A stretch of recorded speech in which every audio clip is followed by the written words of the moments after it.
এখানে মনে হয় বেশ একটা গ্যাপ পড়ে গেছে, তাই না? এখন কি স্লাইড দেখা যাচ্ছে? নিচের দিকে দেখা যাচ্ছে না স্যার। নিচের দিকে দেখা যাচ্ছে না স্যার। দেখতে কোনো সমস্যা আছে আপনাদের ওখানে? স্যার নিচের দিকে দেখা যাচ্ছে না, পরে আর কিছু দেখা যাচ্ছে না। কোনটা দেখা যাচ্ছে না? ইডি এর নিচে আর কিছু দেখা যাচ্ছে না, নিচের অংশ। আচ্ছা, এবার এবার ঠিক আছে? এবার ঠিক আছে, এবার ঠিক আছে স্যার। ঠিক আছে স্যার, এবার উপরেটা দেখা যাচ্ছে না, সমস্যা নেই। উপরে কি দেখা, এই যে র্যাঙ্কস কোরিলেশন দেখা যাচ্ছে? সমস্যা নেই, এখন দেখা যাচ্ছে। জি স্যার, সমস্যা নেই। আচ্ছা আচ্ছা আচ্ছা, ওকে ওকে। আসলে আমি একটা কাজ নিয়ে বইছিলাম, এটাও আইসিএম এর একটা কাজ, আমি ভুলেই গেছিলাম যে আজকে ক্লাস নিতে হবে। এই ফোন না করলে পরে হয়তো বসেই থাকতাম, মানে কাজের ভিতরে এতটাই ঢুকে গিয়েছিলাম যে আমার অন্যদিকে আসলে খেয়াল ছিল না। তো যাই হোক, থ্যাংক ইউ আইসিএম থেকে ফোন যে দেশে, এটা রক্ষা আর কি। আর বিশেষ করে কয়েকদিন খুবই কাজের প্রেশার যাচ্ছে বিভিন্ন ইস্যুতে। আজকেও সারাদিনে ব্যস্ত ছিলাম বাইরে ঢাকা শহরে, এই সমস্ত কারণে একটু। আর বেশ কিছু চাপ অবশ্য আমাদের ইনস্টিটিউট থেকেও আছে বিভিন্ন ইস্যু নিয়ে, সেই কারণেই এই যে এই টাইমটাই বেশি ব্যস্ত হয়ে গেছে। তা যাই হোক, আমাদের আজকে শুরু করার কথা ছিল 18 নম্বর স্লাইড থেকে। আমার কাছে যে নোট আছে তা থেকে আমি দেখছি, কিন্তু মাঝখানে যেহেতু একটু গ্যাপ পড়ে গেছে, আমি একটু ব্যাকে গিয়ে সেখান থেকে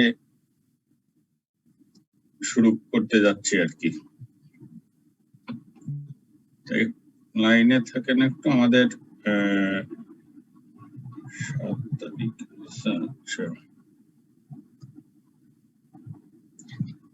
ওকে। তা আমাদের এই আমরা শুরু করেছিলাম যে র্যাঙ্ক কোরিলেশন কোএফিসিয়েন্ট অথবা যেটাকে স্পিয়ারম্যানস কোএফিসিয়েন্ট বলা হয়, এটা আমরা দেখেছিলাম যে ফর্মুলাটা কি হবে। এইটাই আর কি ফর্মুলাটা। এর উপরে আমরা বই থেকে যে অঙ্কটা দেখেছিলাম, এই অঙ্কটাই এখানে এইটা দেওয়া আছে। এবং আপনাদের হয়তো খেয়াল আছে যে আমাদের যে প্রবলেমটা দেওয়া আছে, এখানে ইন্টারভিউ নিলাম এবং রিটেন টেস্ট নিলাম মনে করেন। তা রিটেন টেস্টের যে নম্বরগুলো পেলো ক্যান্ডিডেটরা এবং ইন্টারভিউ যে গ্রেড পেলো, এই দুটো সামঞ্জস্যপূর্ণ কিনা। সামঞ্জস্য মিন্স হচ্ছে যে যারা রিটেনে ভালো করছে, আমি ধরে নিচ্ছি যে তারা ভাইভাতেও ভালো করলো কিনা, নাকি তার উল্টা চিত্র পাওয়া গেল। আবার মিক্সিংও হতে পারে, যে এর কোনো নিশ্চয়তা নেই যে রিটেনে ভালো করলে সে ভাইভাতে ভালো করবে বা ইন্টারভিউ ভালো করবে, বা যারা রিটেনে খারাপ করবে তারা ইন্টারভিউতে খারাপ করবে। এটা যেমন হতে পারে, আবার এমন হতে পারে আসলে এই দুটোর ভিতর কোনো সম্পর্কই নেই। দেখা গেল যে যারা ভালো করলো তারা আবার ইন্টারভিউ থেকে কেউ ভালো করলো, কেউ মিডল লেভেলে, কেউ হয়তো খুব খারাপ করলো, এরকম। আমরা কিভাবে বুঝতে পারবো যে এই যারা রিটেনে ভালো তারা ইন্টারভিউ ভালো, বা যারা রিটেনে ভালো ইন্টারভিউ খারাপ? এইটা আমরা কিভাবে বুঝতে পারবো? সেটা হলো যে আমাদের ওই র্যাঙ্কস কোরিলেশন কোএফিসিয়েন্ট যেটা আছে, এইটা বের করলে আমরা বুঝতে পারবো। যেমন এখানে এইটা আমরা গতদিন আলাপ করেছিলাম যে এইটার ভ্যালুটা -1 থেকে +1 পর্যন্ত যদি আমরা এই রেঞ্জটা ধরে নিই, -1 মানে যে এক্সট্রিমলি, যেখানে কোনো সম্পর্কই নেই, মানে দুটো বিষয়ের একটার বিপরীত, একটা ভালো হইলে আর একটা খারাপ, একটা খুবই ভালো আর সেইটাই আবার খুবই খারাপ আর একটা জায়গায় যে হচ্ছে, তখন হচ্ছে যে -1। +1 হচ্ছে যে 100% সামঞ্জস্যপূর্ণ, রিটেনেও ভালো করছে সুপার, ইন্টারভিউতেও সুপার, এটা হচ্ছে +1। আর ইন বিটুইন তারা হচ্ছে যে মিক্সিং, এটা মাত্রা বোঝাবে। যেমন এখানে বলা যায় -82.5%, এর মানে হচ্ছে আসলে কোনো সামঞ্জস্য নেই। 1 হয় নাই, কিন্তু -1 এর কাছাকাছি আছে। একইভাবে যদি এটা প্লাস হতো, তাহলে আমরা বলতাম যে হ্যাঁ সামঞ্জস্য, প্রায় অনেকটাই সামঞ্জস্যপূর্ণ, খুবই মিল আছে এই দুটোর ভিতরে। এইভাবে আমরা আর এর মানটা বের করে, অর্থাৎ র্যাঙ্কস কোরিলেশন বা স্পিয়ারম্যানস কোএফিসিয়েন্ট যেটা আছে, এটা বের করে আমরা এখান থেকে একটা কনক্লুশনে আসতে পারবো। যেমন এখানে এই কথাটা দেখেন, যেটা আলোচনা করেছে বইতে, আপনাদের কাছে বই আছে, বইতে যারা পুরানা ওই বই নিয়ে আসেন ওদের এখানে, আপনাদের এখানে দেখেন যে এইটা টেস্ট ইলাস্ট্রেশন 3 তে আছে। এইটার 8.825 মাইনাস যেটা দেওয়া আছে, the high negative value near to -1, দেখেন এটা কিন্তু -1 এর কাছাকাছি, indicates that interview grades and test scores almost totally disagree with each other. একটার সাথে এগ্রি করে না, অর্থাৎ ইন্টারভিউতে যারা ভালো করছে, রিটেনে যে তারা ভালো করছে এটা কিন্তু পাচ্ছি না, রিটেনে তারা খারাপ করছে। আবার উল্টাটা আর কি, যারা রিটেনে ভালো করছে তারা দেখা যাচ্ছে যে ইন্টারভিউতে খারাপ করছে, এরকম একটা অবস্থা। তার মানে good interview grades go with the lowest test scores and vice versa. This should concern the company. দেখেন তাহলে কোম্পানি কি ডিসিশন, কোম্পানির মাথা ব্যথাটা কোথায় যখন এইরকম চিত্র পেল? This should concern the company as it may mean that one or both methods of judging applicants is faulty.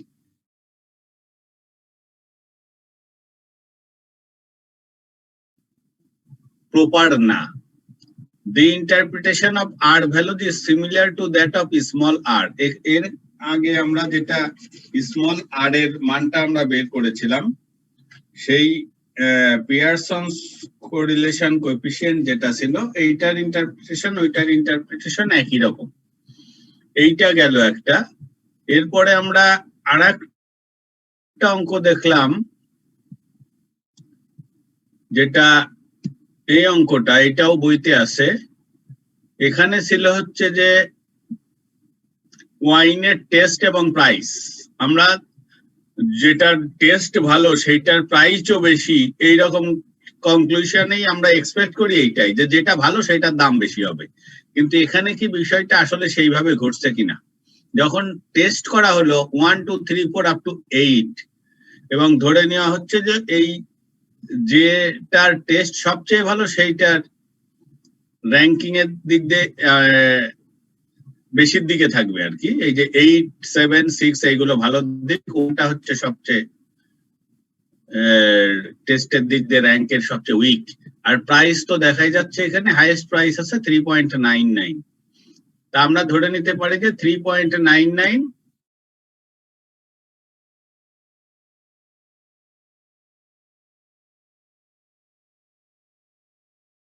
8 স্কোরটা, কিন্তু তার আবার কিন্তু প্রাইসটা ঠিক হাইয়েস্ট প্রাইস না। অর্থাৎ আমরা এখান থেকে আপাতত একটা কনক্লুশন আসতে পারি যে এটা ওই যে +1 হবে না।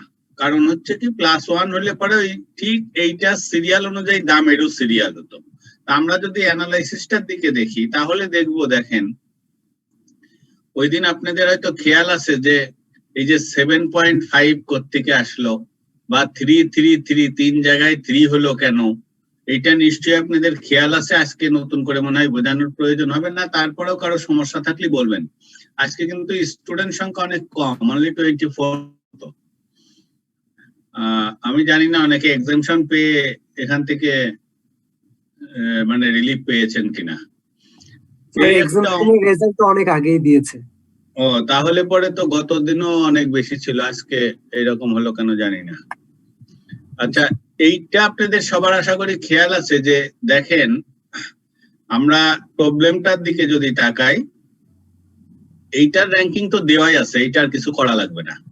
এইটার ক্ষেত্রে যদি আমরা র্যাঙ্কিং করতে যাই তাহলে এই যে হাইয়েস্ট কত 3.99 3.99, এটা আছে দুইটা, তাহলে এখন মোট আছে হচ্ছে 8। তাহলে এই যে হাইয়েস্ট যে দুটো আছে 3.99 3.99, এদের একটার পজিশন হবে, একটার র্যাঙ্কিং হবে 8, একটার র্যাঙ্কিং হবে 7। তাহলে কোনটা 8 আর কোনটা 7 সেটা যেহেতু আমি জাজ করতে এখানে পারবো না, কারণ দুটোই সমান। অতএব আমি 8 এবং 7 যোগ করে 2 দিয়ে ভাগ করে দুইজনকে দিয়ে দেবো, 7.5 7.5। সেইভাবেই আমরা এখানে 7.57, ঠিক সেকেন্ড পজিশন, ফার্স্ট এবং সেকেন্ড পজিশন চলে গেল, থাকলো এখন থার্ড ফোর্থ ফিফথ দেখেন সমান আছে, ওইটা 2.49 না কত যেন আছে। তা ওই রকম 3টে ফিগার আছে। তাহলে 8 এবং 7 চলে গেল এই দুটোর জন্য, থাকলো কি তাহলে 6 5 4। এখন 6 5 4 দেব এই তিনটাকে, যেহেতু তিনটেই সমান তাহলে 6 5 4 এই তিনটে যোগ করে 3 দিয়ে ভাগ করে যেটা হয় সেটা আমরা দিয়ে দেবো। এইভাবে আর কি সব এই র্যাঙ্কিংটা কমপ্লিট করতে হবে। করার পরে এই যে ডিফারেন্স ডি, এইটা যে কোনোটা থেকে যে কোনোটা মাইনাস করে এই কলামটা করবেন, করার পর সেইটাকে স্কোয়ার করবেন। স্কোয়ার করার উদ্দেশ্য হচ্ছে যাতে নেগেটিভ বা পজিটিভ যাই থাকুক না কেন এটা যেন পজিটিভ হয়ে যায়। এর যোগফল 34.5 এবং তখন এই ফর্মুলাটা অ্যাপ্লাই করবেন, এইটা আসলে 0.59। এটা আসলে পজিটিভ ঠিকই আছে কিন্তু দুর্বল। There seems to be some positive correlation, দেখেন some positive correlation মানে এটা আছে ওই টেন্ডেন্সিটা, কিন্তু 100% কে স্যাটিসফাইড এখানে না। এই অঙ্কটা পর্যন্ত আমরা গতদিন বুঝেছিলাম, সেই জন্য আমি একটু দ্রুত গেলাম। এবার দেখেন একটা অঙ্ক, এই অঙ্কটা আমি দেখলাম যে এই অঙ্কটা গত পরীক্ষায় আসছে আপনাদের, অর্থাৎ যে পরীক্ষাটা সবে শেষ হলো এইটাই আসছে। এবং এই অঙ্কটা দেখেন, এইটা অঙ্কগুলো একটু খেয়াল করবেন যে আসলে এখানে কয়টা এলিমেন্ট আছে। এখানে আপনারা পড়েই বুঝতে পারবেন যে এখানে এলিমেন্ট আছে কয়টা, A B C D E F G H I J K L. অনেকে মনে করতে পারেন যে 3 3 6টা মাত্র, আসলে এখানে কিন্তু 12টা। টেবিলটাকে দুই ভাগে ভাগ করা হয়েছে। টেবিলটা যদি একদম সোজা উপর থেকে নিচে পর্যন্ত থাকতো তাহলে 12টা 13টা লাইন হতো, কিন্তু জায়গার জন্য এইটা ক্লিয়ার কিনা এটা একটু পড়েন তো সবাই। লরেঞ্জার প্লাস্টিক, যদিও অঙ্কটা এসে গেছে আপনাদের জন্য হয়তো আসবে না, কিন্তু এইটা আসবে না বলা যায় না। দেখা যাবে যে এইরকমই আসছে, ভিতরে ফিগার অন্যরকম হয়ে গেছে অথবা র্যাঙ্কিং অন্যরকম হয়ে গেছে। সেই জন্যে এইটা শেখার দরকার আছে। অঙ্কটার ভিতরে বেশ বোঝার কিছু আছে, ওই একই ফিলোসফি সেম, আর এর আগের যে দুটো করলেন সেম। এটা সীমা বইতে নাই সম্ভবত না, এইটা নাই। হ্যাঁ এইটা সম্ভবত আমি জানি না কোত্থেকে নেওয়া হয়েছে, তবে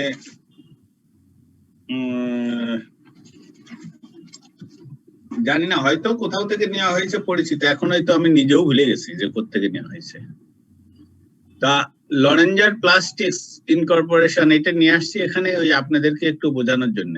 recruits management trainees at colleges and universities throughout the United States. Each trainee is given a rating by the আগে অঙ্কটা একটু পড়ে বোঝার চেষ্টা করবেন। Each trainee is given a rating by the recruiter during the on campus interview। দেখেন তাহলে on campus interview এর একটা রেটিং আছে, এই দেখেন এই কলামটা অন ক্যাম্পাস রেটিং এক্স, এটা দিয়ে দেছে আপনাকে, এক্স বলছে এটাকে। This rating is an expression of future potential and may range from 0 to 15। এখানে 0 থেকে 15 পর্যন্ত তারা এই অন ক্যাম্পাস রেটিং এর নাম্বারিং করছে আর কি, 0 থেকে 15 পর্যন্ত। এই 0 থেকে 15 পর্যন্ত ভালো কোনটাকে বোঝাইছে, যারা 15 দিকে পেয়েছে তারা না যারা 0 দিকে পেয়েছে তারা, সেইটা ক্লিয়ার করার জন্য with the higher score indicating more potential। তার মানে যে হায়ার স্কোর পাবে তাকেই বেশি উপযুক্ত হিসেবে ধরে নেওয়া হবে যে সে নেওয়ার উপযোগী। এইটা গেল একটা। The recent college graduate then enters an in plant training programme. তারপরে দেখেন ওই যে রেটিংটা করলো যাদেরকে, তাদেরকে এবার নিয়ে গেল কোথায়, একটা প্ল্যান্টের ভিতরে ট্রেনিং এ নিয়ে গেল। and then given another composite rating based on taste, opinion of group leaders, training officers and so on। তখন ওই যখন প্ল্যান্টের ভিতরে নিয়ে গেল তখন হচ্ছে যে তাদের গ্রুপ লিডারের মতামত কিরকম, যারা যে সমস্ত টিচার ট্রেনিং দিচ্ছে তাদের মতামত কি, এই সমস্ত বিষয়গুলো বিবেচনা করে তারা একটা কম্পোজিট আর একটা রেট, এই যে ওয়াই সেটাকে বলছে। এবং রেটিংটা এখানে দিয়ে দিল যে 4, 3, 6, 9 এইভাবে। হাইয়েস্ট আছে 9, মিনিমাম মনে হয় 3 বা 4, 3 আছে। তো এইরকম আর একটা রেটিং দিল। এখন বলছে calculate the coefficient of rank correlation, interpret the value. Interpret the value, যদি আপনাকে শুধুমাত্র র্যাঙ্ক কোরিলেশন কোএফিসিয়েন্ট বের করতে দিত তাহলে তো ওই পর্যন্ত শেষ। বলছে যে ইন্টারপ্রেট দ্য ভ্যালু। এখানে তাহলে অঙ্কটা কি করতে হবে? এখানে ওই র্যাঙ্কিং দুটোই দেওয়া আছে, র্যাঙ্কিং কিন্তু এখানে দুটোই দেওয়া আছে। তা আমরা একটু দেখি এই অঙ্কটা দেখেন। এখানে এই দুটো দেওয়া আছে। এখন কথা হচ্ছে যে এই মোট আছে কত, সিরিয়াল কয়টা আছে? মোট 12 পর্যন্ত আছে। কিন্তু 12 মানে হচ্ছে যে এখানে বলেছে যে 0 থেকে 15 পর্যন্ত এক্স এর মান, কিন্তু কেউই 13 দেখা যাচ্ছে এখানে 13 আছে হাইয়েস্ট, 13-র উপরে কেউ পায় নাই, 14, 15 কেউ পায়, মানে সুপার কেউ হয় নাই। অথচ 0 না, এখানে মিনিমাম আছে 4, 4-এর নিচেও কেউ পায়নি। আবার এইটার ক্ষেত্রে দেখা যাচ্ছে হাইয়েস্ট আছে 9, মিনিমাম আছে 4। এখন যেহেতু আমাকে বলছে যে যারা বেশি স্কোর পাবে তাদেরকে আমি ভালো ধরে নিচ্ছি, তাহলে আমার র্যাঙ্কিং একটা কি হবে? এটা কিভাবে করলাম? যেমন মোট আছে কয়জন? 12 জন। তাহলে আমি র্যাঙ্কিং করব 1 থেকে 12 পর্যন্ত। বোঝা যায়? 1 থেকে 12 পর্যন্ত। যে সবচেয়ে ভালো স্কোর করেছে, র্যাঙ্ক পেয়েছে, তাকে দেব 12 পয়েন্ট। আর যে সবচেয়ে খারাপ করছে তাকে দেব 1 পয়েন্ট। ঠিক একইভাবে তাহলে দেখেন আবার এইটার ক্ষেত্রেও তাই, যে সবচেয়ে ভালো করেছে, যেমন এখানে তাকে দেব 12 পয়েন্ট, যে সবচেয়ে খারাপ করেছে তাকে দেব 1 পয়েন্ট। এখন তাহলে এই র্যাঙ্কিংটা কিভাবে হলো? প্রথমে আমরা এক্স এর দিকে তাকাই। এক্স এর হাইয়েস্ট আছে 13, আর কেউ 13 পায়নি, অতএব এ পাবে 12। বোঝা যায়? তারপরে 13-র চেয়ে কম কে আছে? 12 আছে। 12 কয়টা আছে? 1টা, 2টা। তাহলে 13-কে দিলাম 12 স্কোর। তাহলে এর পরের 2টার কত কত হবে? একটা হবে 11, একটা হবে 10। 11তম পজিশনে যাবে এল অথবা ই, আবার 10তম পজিশনও এল অথবা ই। তাহলে কাকে বসাবো? যেহেতু যে কোনো একটাকে বসালে পার্সিয়ালিটি হয়ে যায়, সেই জন্য আমি দুইজনকে সমান করে দেব। কিভাবে? 11 এবং 10 যোগ করব, 21 হলো, তাকে 2 দিয়ে ভাগ করে 10.5 আর 10.5 করে দিলাম। দেখেন এইভাবে আমরা অন্যগুলো দেখবো। যেমন 12 হয়ে গেল, 11 কয়জন আছে? 11 আছে একটা, জি। তাহলে এ একা আছে, তার মানে আমার 12 চলে গেল, 11 চলে গেল, 10 চলে গেল। ও 11 দুইজন আছে, এই যে এফ এবং জি। 10 চলে গেল, থাকলো 9 এবং 8। তাহলে 9 আর 8 যোগ করে 2 দিয়ে ভাগ দিলে 8.5 করে হলো, এই যে দিয়ে দিলাম। 11-র চেয়ে ছোট কত আছে? 10। এই যে একটা আছে, আর উপরে এই যে একটা আছে, বি এবং কে। তাহলে আমার এখানে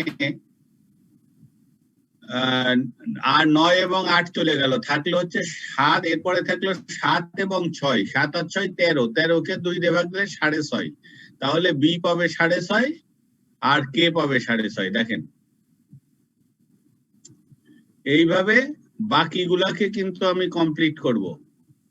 কমপ্লিট ঠিক একইভাবে আবার এই জায়গায় আসেন।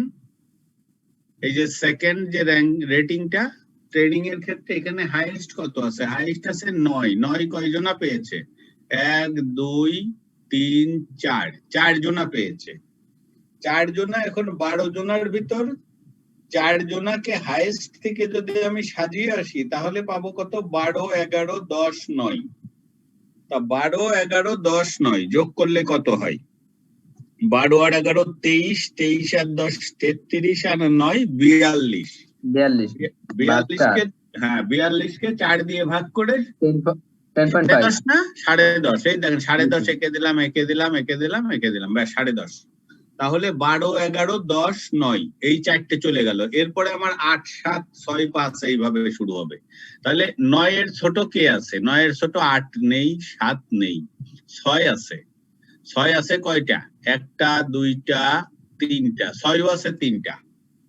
তাহলে আমার ওখানে 12, 11, 10, 9 পজিশন চলে গেল, 9th পজিশন চলে গেল। এবার 3টা খুঁজতে হবে কি? 8, 7 আর 6। 8 আর 7, 15 আর 6, 21। তাকে যদি 3 দিয়ে ভাগ দিই হয় 7, 7। এই দেখেন 7, 7, 7। তাহলে 8, 7, 6 চলে গেল। এরপরে থাকলো 5 পর্যন্ত, 1, 2, 3, 4, 5। তারপরে আবার দেখেন 6 এর ছোট কে আছে? 6 এর ছোট আছে 5, এই একটাই আছে। সেই জন্য একে এই যে 5 নাম্বার পজিশনে 5 দিয়ে দিলাম, ব্যাস শেষ, ঝামেলা মুক্ত। এবার থাকলো 1, 2, 3, 4। তাহলে 5 এর ছোট কে আছে? 4। কয়টা? 1টা, 2টা, 3টা, 3টা।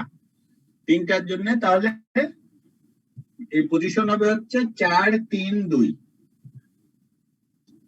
4 আর 3, 7 আর 2, 9। তাকে 3 দিয়ে ভাগ দিলে হয় 3। এই দেখেন 3টে 3, 3 করে পেয়েছে। এখন থাকলো আর একটা পজিশন, কিন্তু আমার কি আর কোনোটা বাকি আছে? 3 আছে, এই যে 3, এইটাই সবচেয়ে ছোট পজিশন। আর এখানেও আছে একজন, এখানেও আছে একটা পজিশন, সেইটা 1 দিয়ে দিলাম। এই পর্যন্ত কি সবার কাছে ক্লিয়ার? জি স্যার। তাহলে স্যার একটা পজিশনে যদি 2-3টা আইটেম থাকতো তাহলে 1 দিয়ে ওই আইটেমের সংখ্যাকে ভাগ করে দিতাম, তখন ভগ্নাংশ আসতো। কোনটা? স্যার ধরেন 1 নম্বরে যে কোনো একটা আইটেম আছে, তখন 1 দিয়ে আইটেমের সংখ্যাতে ভাগ করলে তখন এটা ভগ্নাংশ আসতো।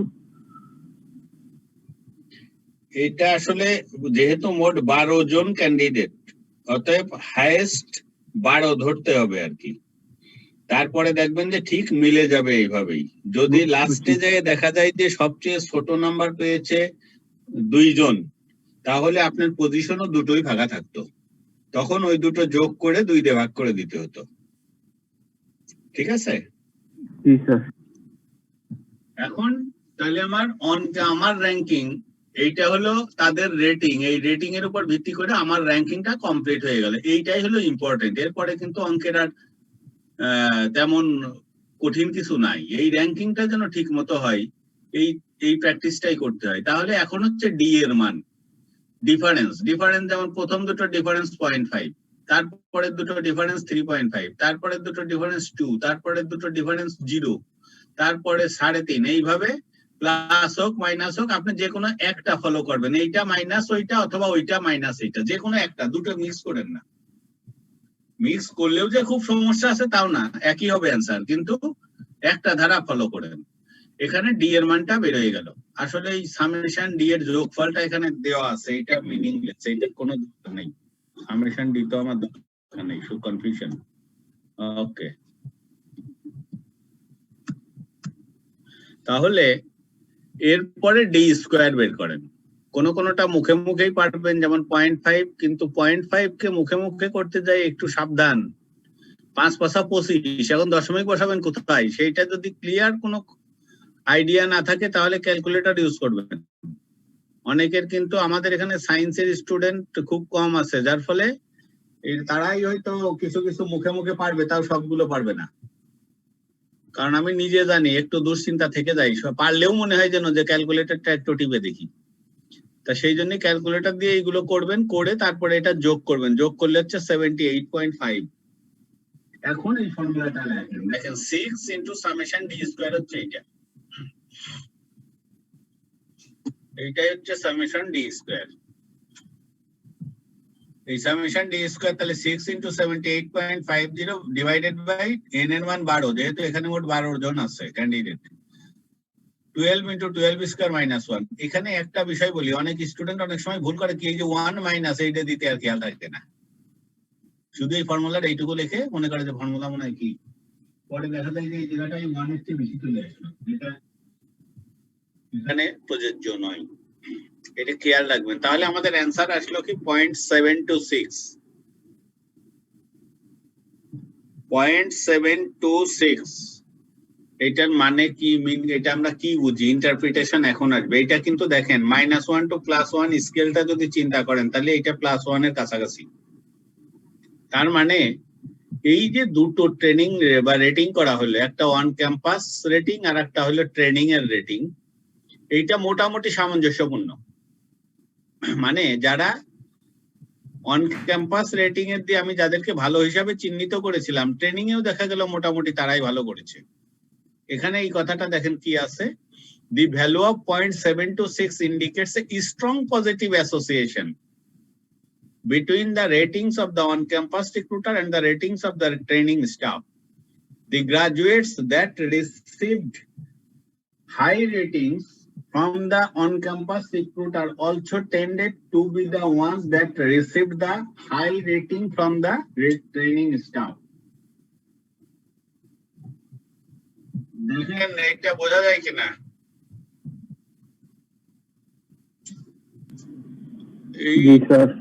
এই অঙ্কটাও ওই যে আগের দুটোর মতো, তবে এইটা একটু স্যার এটা কত সময় দিবে স্যার? এটা কত, এটার পূর্ণমান কত আর সময় কতটুকু? ওই দিক দিয়ে আপনাদের চিন্তা করতে হবে না, ওইটা আছে ভালো। এটা আমি যতদূর মনে করতে পারি তাতে এইটার হচ্ছে মোট, এইটার এই অঙ্কটার জন্য ছিল 8 মার্কস, 8 10 এর ভিতর 8।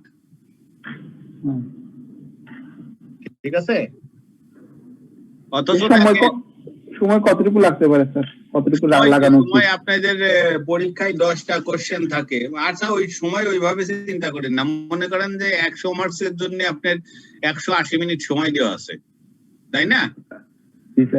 তাহলে 100 দিয়ে 180 কে ভাগ দেন, 1.8 পার মার্কস, তাহলে 8 মার্কসের জন্য কত? 8 আর 8 64, 14 প্রায় 15 মিনিট। তাই এটা করতে তো 15 মিনিট লাগবে না, তাই না? স্কেল করতে তো স্যার অনেক সময় লাগে স্যার। হ্যাঁ, র‍্যাঙ্ক করতে একটু কষ্ট, মানে ভেজাল মিথ্যা লাগিয়ে গেলে সমস্যা হয়। একবার একটু ওই যে আগের ছোট অঙ্ক দুটো একটু করে দেখেন, এই অঙ্ক করতে সময় লাগবে না আপনার। এই যে এই দুটো কলাম তো দেওয়া আছে, তাই না? এই 3টে কলাম দেওয়া আছে, 12টা আছে, 12, অতএব হাইয়েস্ট 12। তাহলে এখানে হাইয়েস্ট কয়জন পাইছে? 2 জন, অতএব 12 আর 11 যোগ করে 2 দিয়ে ভাগ দিয়ে এখানে বসিয়ে দেন। এইরকম দেখবেন যে বেশি লাগছে না টাইম।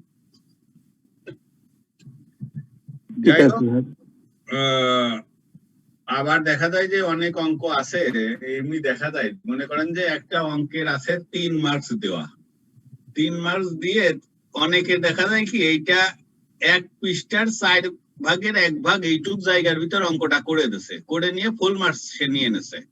আর একজনা 2.5 পৃষ্ঠা লিখছে ওই 3 মার্কসের জন্য। এইরকম অনেক আগে দেখা গেছে, বুঝতে পারছেন? এবং সেও কিন্তু 3 পাইছে। তা লাভটা হলো কি? ওই 2.5 পৃষ্ঠা লিখতে কত টাইম লাগে, আর এটা সংক্ষেপে আপনার যে কোয়ার্টার পেজের ভিতর যে করছে সেও তো আমার মনে হয় সে আরো ভালো বুঝছে অঙ্কটা যে কিভাবে এটা করতে হবে। আর যে 2.5 পৃষ্ঠা লিখছে সে মনে করে যে হয়তো যে টিচার কিছু বোঝে না, অতএব একটু বেশি বিস্তৃত করে দিই যাতে স্যার বোঝে, তাই না? তা সেই জন্য মার্কসের দিকে তাকায় সময়ের হিসাব করে অঙ্কের অ্যান্সারটা কতটুকু হওয়া উচিত সেইভাবে আপনারা সিদ্ধান্ত নিন। এটা কিন্তু খুব গুরুত্বপূর্ণ, কারণ পরীক্ষার হলে টাইম ইজ এ ফ্যাক্টর। আচ্ছা, আমরা তাহলে এবার নেক্সট স্লাইডে যাই। নেক্সট স্লাইডে উপরে একটা বিষয় আছে যে স্পুরিয়াস, এইটা কি আপনাদের বইতে আছে নাকি একটু দেখেন তো। এই আমার কাছে যে বইটা আছে ওইটা এটা নেই স্যার। স্পুরিয়াস কোরিলেশন বই আছে না? এইটা কি এই বইতে নাকি আগের বইতে আছে নাকি স্যার? আমাদের কাছে যে লেটেস্ট এডিশন আছে নাকি এটা? জি স্যার, লেটেস্ট এডিশনটাতেই আছে স্যার। আর এই বইটাতে আছে, আপনার কাছে যে বই আছে এই বইটাতে আছে। এই যে আমি যে বইটা দেখাচ্ছি এটা আছে, আমি যে বইটা দেখাচ্ছি এটা আছে, এটাতে আছে স্যার। 280 তে 280 280। এটা কত?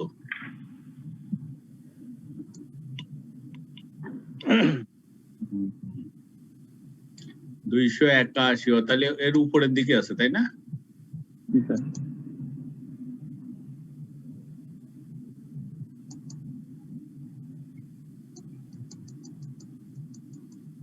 কোন জায়গায় আছে এটা? এই তো স্যার, এই যে এখান থেকে শুরু হয়েছে স্যার। ও এইটা না? জি স্যার, কিছুটা লেখা আছে। এইটা 280 পেজ না? জি স্যার। হ্যাঁ, তো এখানে কি আছে ওই যে স্পুরিয়াস না? জি স্যার। স্পুরিয়াস, আচ্ছা আচ্ছা আচ্ছা আচ্ছা। এইটা স্পুরিয়াস কোরিলেশনটা বলি যে ওই যে আমরা যেমন প্রথম যেটা করলাম স্মল আর দিয়ে, ওখানে আপনার পিয়ারসনস কোরিলেশন কোএফিসিয়েন্ট ওইটা ছিল ফুললি কোয়ান্টিটেটিভ অ্যানালাইসিস।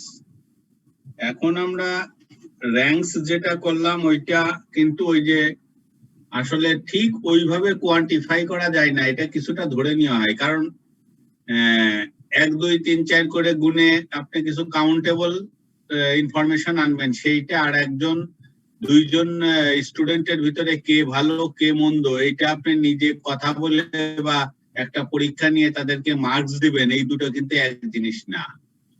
যার ফলে এটা আবার ওই কোয়ালিটেটিভ এর ক্ষেত্রে ওইটা গেল। আর একটা যেটা আছে সেটা যেটাকে আমরা স্পুরিয়াস বলছি, এটা আবার একটু আবেগ অনুভূতি বা এটা হচ্ছে যে ওই বায়োলজিক্যাল রিলেশনশিপের কিছু বিষয় আছে। যেমন আমরা অনেক সময় বলি যে বাবা মা যদি ব্রেনি হয় তাহলে দেখা যায় যে সন্তান হচ্ছে ব্রেনি হচ্ছে, এইরকম যদি কেউ কিছু বলে। যেমন when there is a high value for the correlation coefficient but no direct cause and effect relationship, যেমন এখানে বলে যে আমরা সরাসরি বলতে পারি না কিন্তু কোনো হিডেন একটা ইনফ্লুয়েন্স আছে যার ফলে এরকম রেজাল্ট পাওয়া যায়। এটা হতে পারে যে যেমন যে সমস্ত সন্তানেরা ছোটবেলায় ভিটামিন জাতীয় খাবার বেশি খায়, বড় হলে তারা বেশি, তাদের আইকিউ হয়তো বেশি হয়। এখন প্রশ্নটা হচ্ছে যে এটা আদৌ সত্য কিনা। তখন আমি কি করব, স্ট্যাটিস্টিক্যাল অ্যানালাইসিসে যাব। আমি খোঁজ নেব যে এখন ভালো আইকিউ ধারী এদের ছোটবেলাটা কিভাবে কেটেছে, এদের বাবা মার একটা ইন্টারভিউ নিলাম যে কি কি খাওয়াইছে ছোটবেলায়। তা এইরকম দেখলাম যে আমি হয়তো ডেটা নিলাম যে হ্যাঁ এতজনকে পেয়েছি যারা ছোটবেলায় এই বিহেভিয়ার ছিল বা তারা এইটা কনজিউম করছে, বড় হয়ে এই রেজাল্ট পাওয়া যাচ্ছে। এই ধরনের কোনো রিলেশনশিপ যদি আমরা বের করতে পারি, এইটাকে বলা হচ্ছে এই ধরনের রিলেশনশিপ। যেটা দিয়ে ব্যাখ্যা করা হয় সেটা হচ্ছে স্পুরিয়াস কোরিলেশন। তবে এইটার উপরে কোনো প্রবলেম বা এখানে ওইরকম কিছু এ পর্যন্ত আসে নাই দেখা গেছে। এই জন্য ওই আপনাদের এইটাই আলোচনা এইটুক রেখে স্পুরিয়াসটা শেষ করব। এরপর আমাদের যে মেন যে বিষয়টা সেটা হচ্ছে এই রিগ্রেশন অ্যানালাইসিস। এইটা থেকে অঙ্ক প্রত্যেকবারই থাকে। এইটা একটু দেখেন, এটা আপনাদের বইতে স্যার স্পুরিয়াসে কোনো ম্যাথ থাকবে না? না না না, এ পর্যন্ত ছিল না আর কি। এখন ভবিষ্যতে কি থাকবে এটা তবে ধারণা করা যায় যে হয়তো থাকবে না, কারণ এই বইতে এরকম, এটা তো আপনাদের সিলেবাস, এইটাতে তেমন কিছু নাই। এই যে রিগ্রেশন অ্যানালাইসিস, রিগ্রেশনের ক্ষেত্রে আপনারা বইতে একটু দেখেন এই যে ইকুয়েশনটা, এটা কি সবার সাথে কি এই ইকুয়েশনটা পরিচিত কিনা? y = a + bx। G sir, পরিচিত স্যার। যারা সায়েন্স থেকে এসেছেন তারা একটা ইকুয়েশনের সাথে, এখন অবশ্য সরকার একটা সিদ্ধান্ত নিতে যাচ্ছে, এটা ফিউচার স্টুডেন্টরা হয়তো সুবিধা পাবে। সেটা হচ্ছে যে মনে হয় ক্লাস 10 পর্যন্ত কোনো ডিভিশন থাকবে না, সায়েন্স আর্টস কমার্স এইগুলো থাকবে না। এবং যেটুকু খবরের কাগজে পাচ্ছি যে আগামীতে ইন্টারমিডিয়েট পর্যন্ত কোনো ডিভিশন রাখবে না। সেক্ষেত্রে দেখা যাবে যে সবাই মোটামুটি ইউনিফর্ম একটা সিস্টেমে ওই পর্যন্ত চলে আসছে। তারপরে যদি কেউ আইসিএমে পড়তে আসে তখন আর এই যে আমাদের মতো ভবিষ্যতে যারা ক্লাস নেবে তাদেরাই কে আর্টস থেকে, কে কমার্স থেকে, কে সায়েন্স থেকে আইসেন, এই সমস্ত জিনিস জেনে তারপরে সেই অনুযায়ী পড়ানো লাগবে না, একটা ঝামেলা কমবে আর কি। তা এখানে দেখেন যারা সায়েন্স থেকে আসছেন তারা জিওমেট্রিক কোঅর্ডিনেট জিওমেট্রি বলে ওইটাকে। ওখানে একটা ইকুয়েশনের সাথে তারা পরিচিত, y equal two mx plus c। y equal two mx plus c, এটা আসলে একটা স্ট্রেট লাইনের ইকুয়েশন, সরল রেখার ইকুয়েশন, যেখানে x হচ্ছে ওই যে x y হচ্ছে একটা গ্রাফ পেপারের x অ্যাক্সিস এবং y অ্যাক্সিস। x টা হচ্ছে ইন্ডিপেন্ডেন্ট ভেরিয়েবল, y টা হচ্ছে ডিপেন্ডেন্ট ভেরিয়েবল। এটাকে ওই যে বাংলায় বলে স্থানাঙ্ক, ব্র্যাকেটের ভিতরে x, y একটা বিন্দু, বা x1, y1 একে একটা বিন্দু, যেখানে x এর একটা মান থাকে, y এর একটা মান থাকে। যেমন ব্র্যাকেটে 2, 3 ব্র্যাকেট ক্লোজ। তা 2, 3 মানে কি? x এর মান 2, y এর মান 3। এটা গ্রাফ পেপারে প্লট আপনারা মনে হয় সবাই পারবেন। x অ্যাক্সিস বরাবর 2 ঘর যাব, গিয়ে উপরের দিকে আবার 3 ঘর যাব, যে জায়গাটা পাবো এটাই হচ্ছে ওই পয়েন্টের জায়গা। তা x, এটাকে কোঅর্ডিনেটস বলা হয়, স্থানাঙ্ক, অর্ডিনেট এন্ড অ্যাবসিসা। যাই হোক, ওইটা আপনাদের দরকার নেই, শুধু এই ইকুয়েশনটা দেখেন। আমি আপনাদেরকে প্রথমে কোন ক্লাসে আলোচনা করেছিলাম যে linear equation and quadratic equation. Linear equation কোনটাকে বলে? লিনিয়ার ইকুয়েশন মানেটা কি? যে ইকুয়েশন গ্রাফ পেপারে প্লট করলে স্ট্রেট লাইন পাওয়া যায়, সেটাকে বলা হয় লিনিয়ার ইকুয়েশন। আর লিনিয়ার একটা ইকুয়েশনের দিকে তাকিয়ে কিভাবে চেনা যাবে যে এটা লিনিয়ার না নন লিনিয়ার? নন লিনিয়ার মানে কোয়াড্রেটিক হইতে পারে, আবার হায়ার অর্ডারও হইতে পারে, অনেক বাঁকা রেখা। আর লিনিয়ার হচ্ছে একরকমই হয়। সেটা চিনবেন কিভাবে? এক্স এবং ওয়াই ভেরিয়েবল গুলো আছে, ভেরিয়েবলের পাওয়ার হচ্ছে ম্যাক্সিমাম পাওয়ার 1। দেখেন এখানে y এর পাওয়ারও 1, x এর পাওয়ারও 1, সেই জন্য এখানে লেখা হয় নাই। y equal to a plus bx। আর a আর b হলো কনস্ট্যান্ট বা ধ্রুবক। তাহলে x কে বলা হচ্ছে ইন্ডিপেন্ডেন্ট ভেরিয়েবল, y কে বলা হচ্ছে ডিপেন্ডেন্ট ভেরিয়েবল। আবার আমি রিপিট করি, যেহেতু আমরা অনেক আগেও আবার বিভিন্ন সময় রিপিট করেছি যে what is independent variable and what is dependent variable. Independent variable যেটার মান নির্ধারণের জন্য অন্য কোনো কিছুর উপর ডিপেন্ড করতে হয় না। যেমন আমার আয় অনুযায়ী ব্যয় হবে, তাহলে আমার আয়ের ফিগারটা হবে ইন্ডিপেন্ডেন্ট ভেরিয়েবল, আর ব্যয়টা নির্ভর করছে আমার আয়ের উপরে, অতএব ব্যয়টা হবে ডিপেন্ডেন্ট ভেরিয়েবল। অর্থাৎ ইন্ডিপেন্ডেন্ট ভেরিয়েবল হলো এক্স, আয়ের ফিগারটা এক্স এর মান হিসাবে আসবে, আর ব্যয়টা যেহেতু আয়ের উপর নির্ভরশীল, তার মানে ওইটা ডিপেন্ডেন্ট ভেরিয়েবল এবং ওইটা ওয়াই এর মান হিসেবে ট্রিটেড হবে। আমার মনে হয় সবার কাছে ক্লিয়ার যে কিভাবে ইন্ডিপেন্ডেন্ট ভেরিয়েবল এবং কিভাবে ডিপেন্ডেন্ট ভেরিয়েবল চিহ্নিত করবেন। এই চিহ্নিতকরণের ক্ষেত্রে যদি কারোর কোনো সমস্যা থাকে, তাহলে অঙ্ক ভুল হয়ে যাওয়ার সম্ভাবনা থাকবে। আপনি যদি ইন্ডিপেন্ডেন্ট ভেরিয়েবলকে ডিপেন্ডেন্ট আর ডিপেন্ডেন্ট ভেরিয়েবলকে ইন্ডিপেন্ডেন্ট ধরে উল্টায় অঙ্ক করেন, তাহলে অঙ্ক পুরাপুরি ভুল। যদিও সব নিয়ম মাফিক করে গেলেন, রেজাল্ট একটা বের করে দিলেন, রেজাল্ট দেখে মনে হলো খুব সুন্দর রেজাল্ট, আসলে মার্কস আসবে 0। অতএব be careful about identifying the dependent and independent variable. এখন এখানেই বলছে যে এই আলোচনাগুলো এখানে এরকম আছে। তা আমরা একটু আমাদের কিসে যাই, স্লাইডে দেখেন। তাহলে একটু এটা একটু পড়েন নিজেরা। রিগ্রেশন, এই রিগ্রেশন হচ্ছে 2 ধরনের আছে, একটা সিম্পল রিগ্রেশন, একটা linear regression.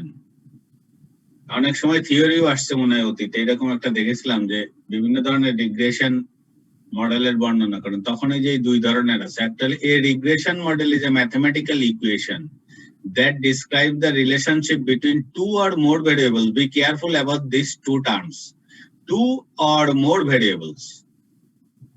A simple regression model includes only 2 variables. দেখেন প্রথমে বলছে যে রিগ্রেশন মডেলটা কি। রিগ্রেশন মডেল হচ্ছে একটা ফর্মুলা টাইপের আর কি, বা একটা ইকুয়েশন টাইপের, যেটা একটা রিলেশনশিপ ইন্ডিকেট করে। কিসের ভিতরে রিলেশনশিপ? 2 or more variables। এটা এক্স এর সঙ্গে ওয়াই এর হতে পারে, আবার X Y Z P Q R এরকম অনেকগুলো ভেরিয়েবল হতে পারে।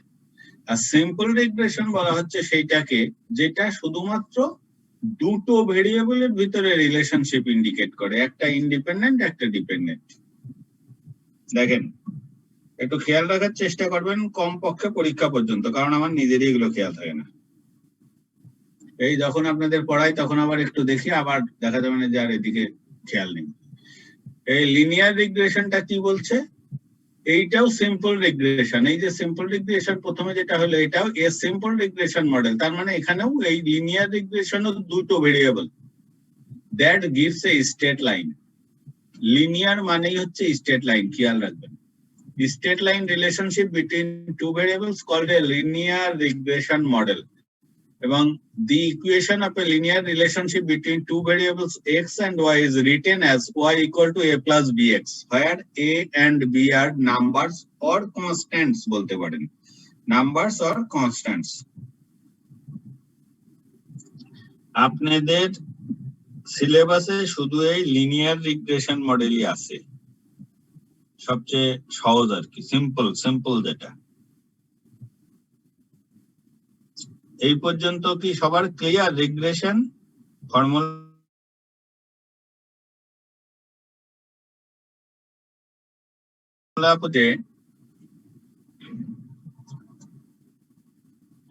এই যে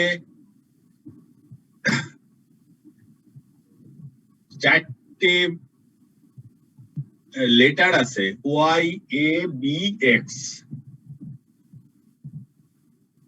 আপনার কাজ হবে যে ম্যাথমেটিক্যাল প্রবলেমটা দেওয়া থাকবে সেইটাকে অ্যানালাইসিস করে এ এবং বি এর মান বের করা। আমার মূল কাজই হচ্ছে এ এবং বি এর মান বের করা।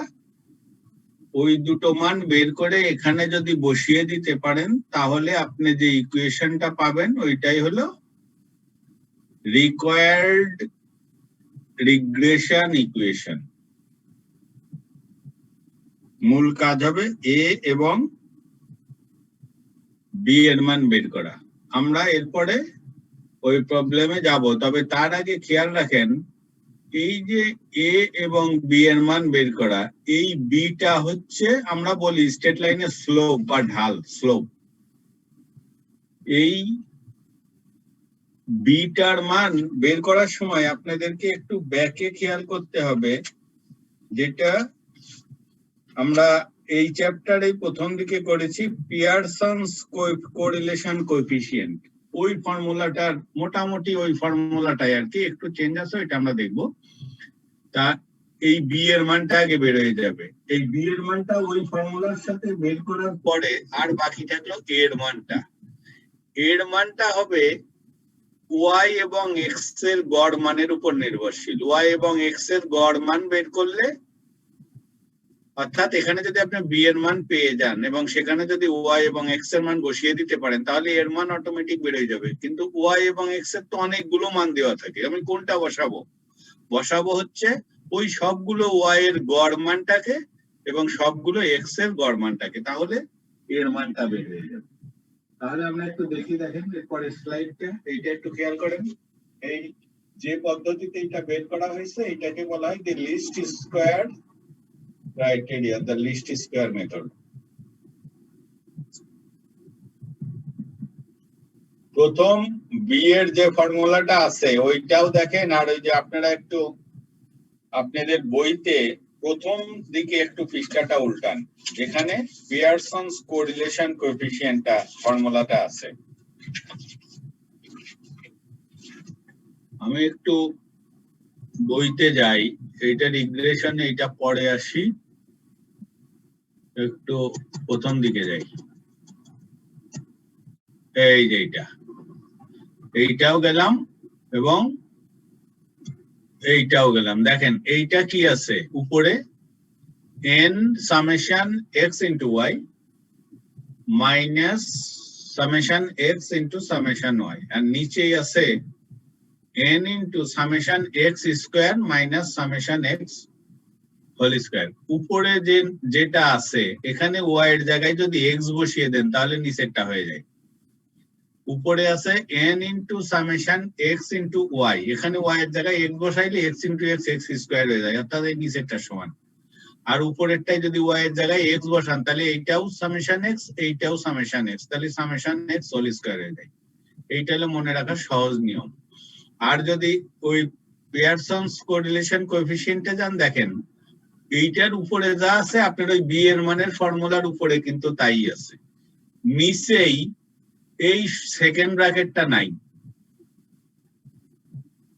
অনেকে কিন্তু ভুল করেন, আমি আগেই সাবধান করে দিচ্ছি।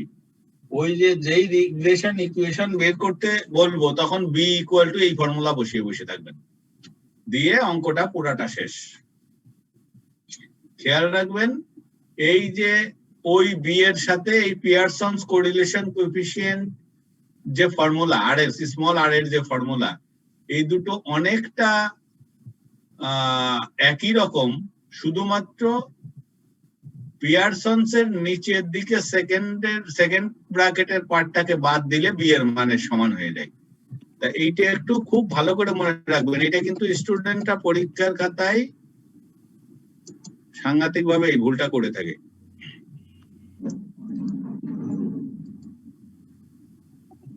আচ্ছা, আমরা আবার একটু এখানে ফিরে যাই। এই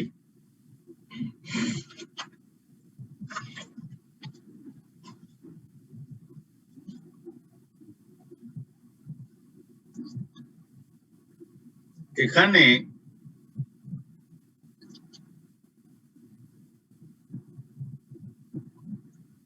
এই ফর্মুলাটা কি খেয়াল থাকবে আপনাদের বিয়েরটা?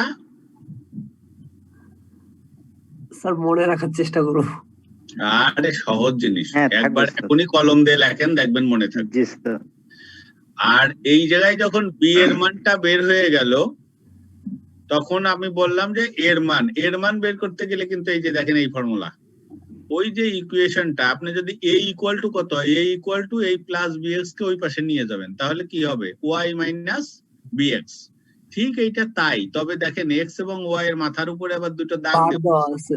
এর মানেই হচ্ছে ঠিক এক্স এবং ওয়াই এর ওই র ডেটাটা আমি ইউজ করব না, ওই সবগুলো ডেটার গড় বা মিন বের করে ও, সেই ভ্যালু দুটো বের করব। এইটা হলো মিন বা গড়ের চিহ্ন, আমরা এর আগে শিখে আসছি তাই না, জি স্যার। ওয়াই বার এবং এক্স বার। এই গড় দুটো বের করে এখানে বসাইলে আর বি এর মান উপর থেকে যেটা পাবো সেইটা যদি বসিয়ে দিই তাহলে এ এর মান বসে যাবে। তাহলে আমার এ এবং বি যখন পাওয়া হয়ে যাবে তখন এই এ এবং বি এর মান এখানে বসাবো এই উপরে, তাহলে ওয়াই ইকুয়াল টু এর মান প্লাস বি এর মান ইন্টু এক্স, এইটাই আমার রিকোয়ার্ড ইকুয়েশন, ব্যাস কমপ্লিট। এরপরে আপনাকে হয়তো বলবে যে আপনার এই ফিগার গুলো তো দেওয়া আছে, যদি যেমন এখানে কত আছে 11, 12, 18, 15, 13, আমি যদি বলি যে ঠিক আছে এখানে যেটা নাই, মনে করেন 16 নাই, আমি বললাম যে ঠিক আছে যদি 16 হয় এক্স এর মান তাহলে ওয়াই এর মান কত, তখন আপনি এই ফর্মুলা তখন অ্যাপ্লাই করবেন, করে এর মান জানা বির মান জানা এক্স এর মান 16 বসিয়ে দিলেন, দেখেন ওয়াই এর মান কত হয়, দেখবেন যে মোটামুটি এর সাথে সামঞ্জস্যপূর্ণ একটা মান আসছে। আমি কিন্তু একটু শুনতে হচ্ছে ইচ্ছা করি, এগুলো একটু ভালোভাবে আপনাদের গ্রাফ করার চেষ্টা করেন। যে তাহলে আমরা এই অঙ্কটা একটু দেখি, এই অঙ্কটা আপনাদের বইয়ে আছে ফার্স্ট ইলাস্ট্রেশন হিসাবে।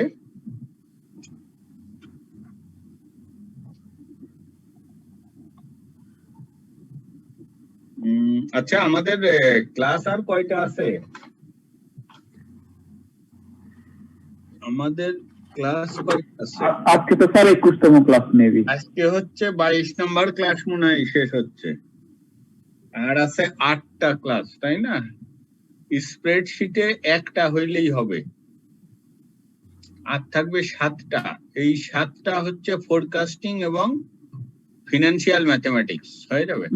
মেলে 21তম ক্লাস লিখা আছে। হ্যাঁ না 22তমই লেখা আছে 22nd ক্লাস। মেইলটা ওপেন করে সেকেন্ড, হ্যাঁ তার মানে আজকে গেলে আর থাকে হচ্ছে 8টা, তবে 8টার ভিতরে এই জায়গাটায় আরেকটা মনে হয় লাগতে পারে, আমি দেখি সামনের দিকে যাই। আচ্ছা ঠিক আছে, আমরা এই অঙ্কটা একটু দেখি। দেখেন এই a company has the following data on its sales during the last year in each of its regions and region হচ্ছে ABCDEF। এই অঙ্কটা আমরা আগেও যেন কি কারণে করে আসছি, তা এই একই অঙ্ক আবার এখানে দিয়েছে যে এখানে দেখা যাচ্ছে যে আমার সেলস এগেইনস্টে সেলস পারসন এনগেজ ছিল এতজন করে, যেমন এ রিজিয়নে 236 ইউনিটস বিক্রি হয়েছে, আমার সেলস পারসন ছিল 11 জন, বি রিজিয়নে 234 ইউনিট বিক্রি হয়েছে, এখানে সেলস পারসন ছিল 12 জন। সি রিজিয়ন মনে করেন খুলনা, ডি রিজিয়ন মনে করেন রাজশাহী, এইরকম রিজিয়ন মানে এটা বোঝাচ্ছে, জিওগ্রাফিক্যাল এরিয়া বোঝাচ্ছে বা রিজিয়ন বোঝাচ্ছে। এই রিজিয়ন গুলাতে আমার এতজন করে সেলস পারসন এনগেজ আছে এবং তাদের যে রেজাল্ট তাতে দেখলাম যে আমার লাস্ট ইয়ারে এতটা করে ইউনিট আমার প্রোডাক্ট বিক্রি করতে পেরেছে। 10 জন যেখানে সেখানে 202টা, 13 জন যেখানে 246, 15 জন যেখানে 250। তাহলে এখানে বলছে এটা কিন্তু ফোরকাস্টিং এর একটা অঙ্ক। আমরা এই যে পরের চ্যাপ্টার যে ফোরকাস্টিং করব তখন কিন্তু ঠিক এই ফর্মুলা গুলো আবার ওখানে কাজে লাগবে। ডেভেলপ এ লিনিয়ার মডেল বা ফোরকাস্টিং এরটা হয়তো আপনাদের এই বইতেও এই চ্যাপ্টারে আছে, কিন্তু আমরা একটু ওই স্লাইডটা আবার ফোরকাস্টিং এর আলাদা আছে। এটা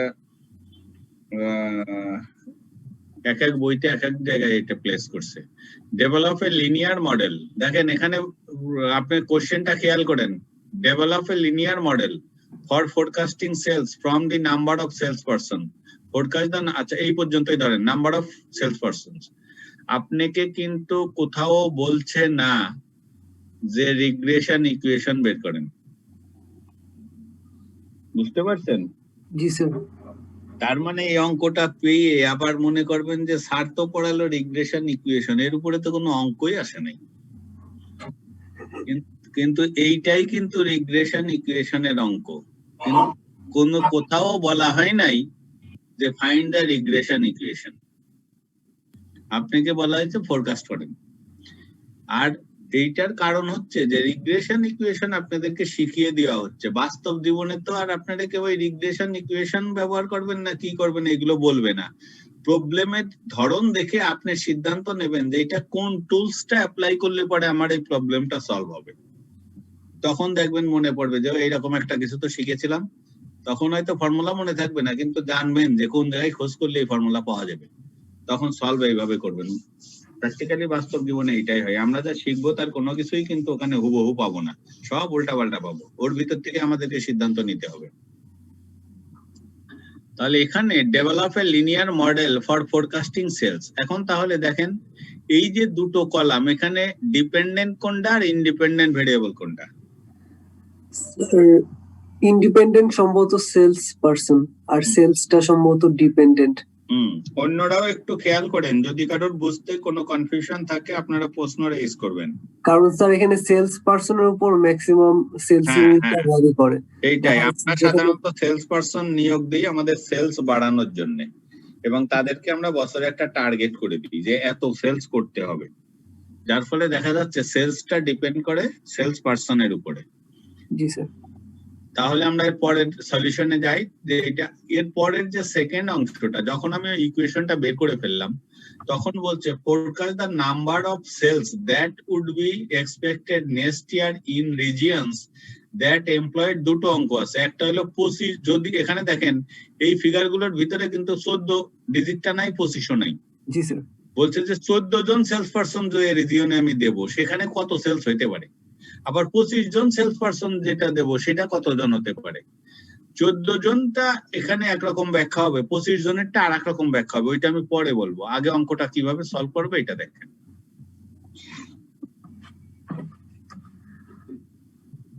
এখানে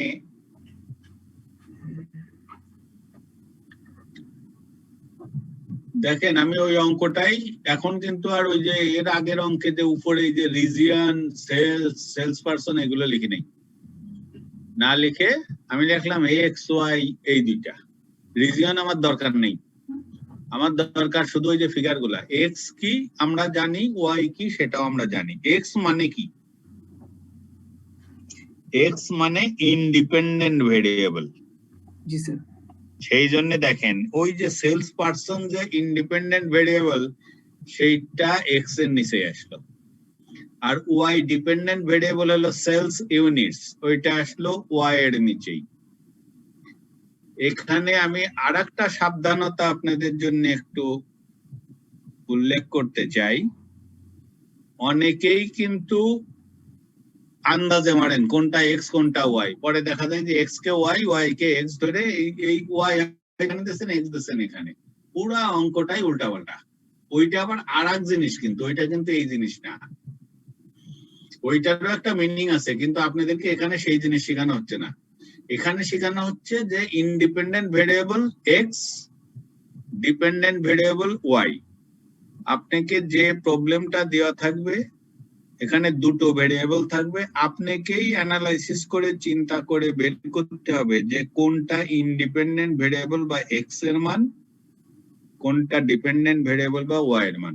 আমাদের এই অঙ্কে যেহেতু সেলসটা নির্ভর করে সেলস পার্সনের উপরে, সেলস পার্সন বাড়াইলে সেলস বাড়বে বা কমবে বা যে কোনো একটা ইফেক্ট হবে, সেলস পার্সন কমাইলেও একটা ইফেক্ট হবে। অতএব সেলস পার্সনই হচ্ছে ইন্ডিপেন্ডেন্ট ভেরিয়েবল, অর্থাৎ সেলস পার্সনের যে সংখ্যা ওইটার কলাম হেড হবে এক্স, আর সেলস ফিগার গুলা দেওয়া আছে তার কলাম হেড হবে ওয়াই। তাহলে এইটাই যদি এক্স এবং ওয়াই যখন আমি সুনির্দিষ্টভাবে আইডেন্টিফাই করতে পারলাম, এরপরে ওই ফর্মুলার কথা মনে করবেন যে ফর্মুলাতে এক্স এবং ওয়াই এর কোন ধরনের ক্যালকুলেশন ডিমান্ড করছে। তারা এক্স এবং ওয়াই এর একটা গুণফলের কলাম চাচ্ছে, এক্স স্কোয়ারের একটা কলাম চাচ্ছে, কিন্তু দেখেন এখানে কিন্তু ওয়াই স্কোয়ারের কোনো ডিমান্ড নেই। খেয়াল করছেন?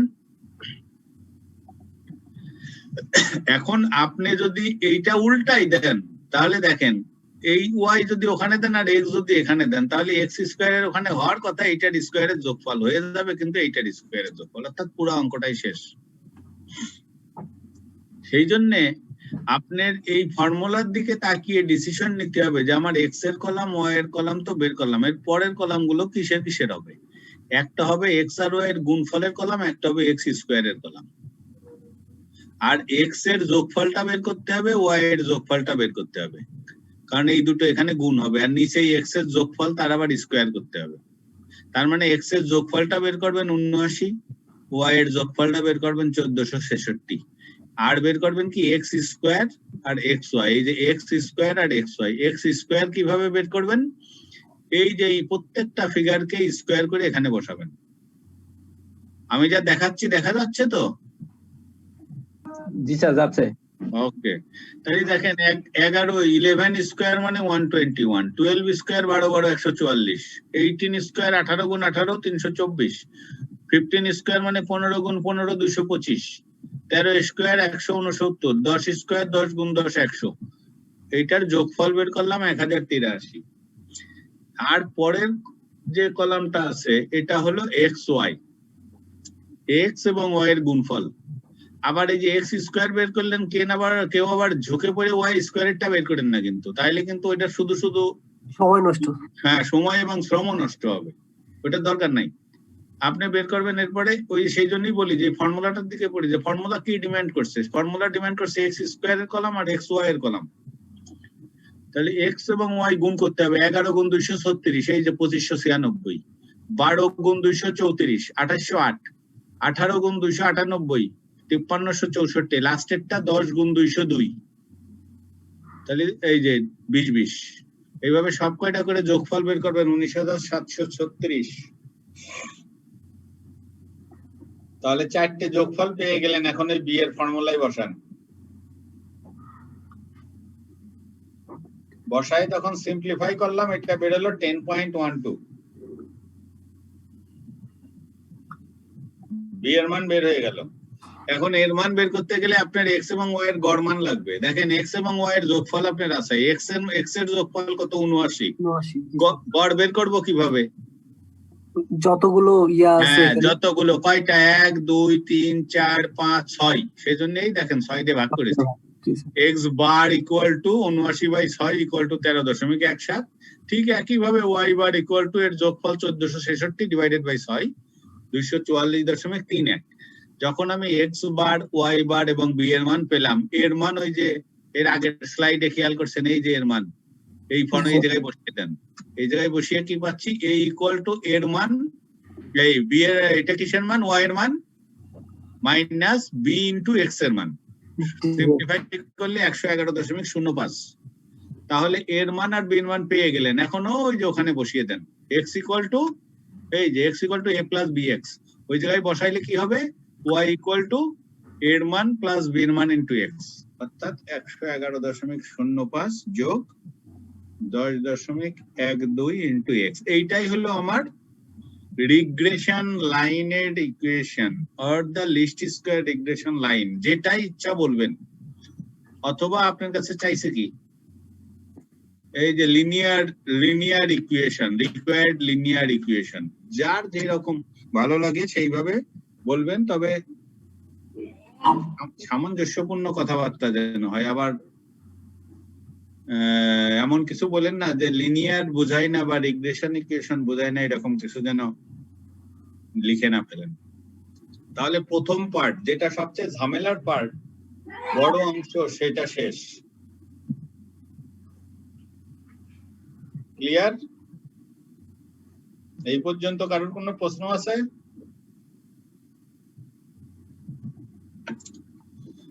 আচ্ছা, এখন আমরা যাব সেকেন্ড পার্টে।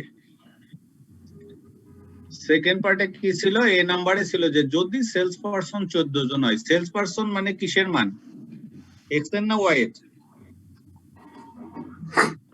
Sales person sir x x এর মান। 25 জন সেলস পারসন, এটাও এক্স এর মান, তাই না? তাহলে প্রথমে এ নাম্বারে এক্স ইকুয়াল টু 14 হবে, বসান কত হয় ওয়াই এর মান, 252.73, ওই 253 মতো ধরেন। যদি বলতাম যে 252.73, যদি এই যে ওয়াই এর যে মানগুলো 236 ইউনিট লেখা, এটা যদি বলতাম যে এই আসলে এই প্রোডাক্টটা হচ্ছে মোটরসাইকেল, তাহলে 252.73 কি কোনো মিনিং আছে? এইটা তখন 253 লিখতাম। জি স্যার 53 লিখতাম। তাই এটাও একটু খেয়াল করবেন যে যদি প্রোডাক্টের নাম দেওয়া থাকে তাহলে খবরদার এই যে পয়েন্ট হবে কি হবে না সেটা খেয়াল করেন। আর যদি বলে যে 236 মন, তাহলে ঠিক আছে, 252.73 মন, এইটা ঠিক আছে। অতএব ওই দিকেও কিন্তু খেয়াল রাখবেন একটু, যে আপনি দশমিক যেটা দিচ্ছেন এটা আবার অ্যাপ্রোপ্রিয়েট কিনা।